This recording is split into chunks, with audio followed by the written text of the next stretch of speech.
দিনটা ছিল লক্ষ্মীবার অর্থাৎ বৃহস্পতিবার। তো চলো বৃহস্পতিবারের দিনকে আমি সারাদিন কি করলাম তোমাদের সঙ্গে সেটাই শেয়ার করি। সো হ্যালো এভরিওয়ান, আমি সমাজশ্রী মনন্তর ভিডিও তোমাদের সকলকে জানাই ওয়েলকাম। তো চলো প্রতিদিনের মতো আজকের ব্লগটা শুরু করা যাক।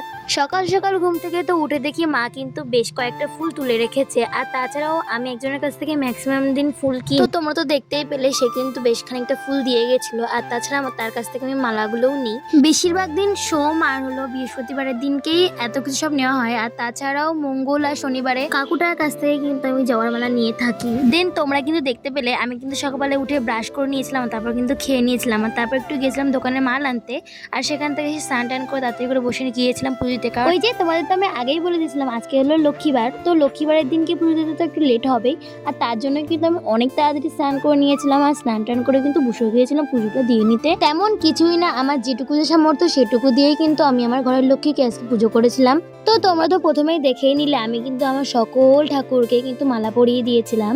আর আমি আমার কালিমার জন্য কিন্তু দুটো জবা ফুল নিয়েছিলাম, সেটাও কিন্তু আমি আমার কালিমাকে দিয়ে দিয়েছিলাম। আর এইভাবেই কিন্তু আমি আমার একে একে সমস্ত কাজ করে নিচ্ছিলাম ধীরে ধীরে। আর তাছাড়াও এই কথাটা বলার কারণ হলো, আমরা যখন যে কাজটা করি তখন একটু ধৈর্য ধরে আর মন প্রাণ দিয়ে সেই কাজটা করা উচিত বলে আমার মনে হয়। আর তোমাদের কি মনে হয় সেটা কিন্তু আমাকে অবশ্যই কমেন্ট সেকশনে জানিও। আর তো আর অন্যদিকে আমার রসগোল্লা পাহারা দিচ্ছিল যে কখন দিদিমণি পুজো দিয়ে উঠবে আর আমি কখন ওই লাড্ডুগুলোকে খাবো। আর তারই জন্য কিন্তু ছেলেটা আমার পাশে শান্ত হয়ে বসে আছে, দেখেছো? সে কিন্তু একদমই দুষ্টু করছিল না।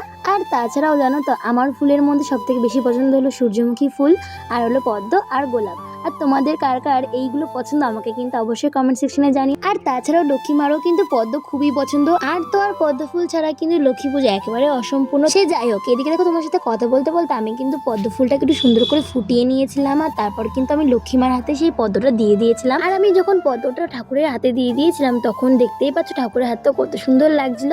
আর জানো তো, আজকে আমি একটা বড় ভুল করে ফেলেছিলাম, আর সেটা হলো যখন আমি আমার মহাদেবকে স্নান করাচ্ছিলাম তখন একদমই ভিডিও ক্লিপ নিতে আমি ভুলে গিয়েছিলাম, আর তারই জন্য কিন্তু আমি স্নান করানোর ক্লিপটা তোমাদের সঙ্গে শেয়ার করতে পারলাম না।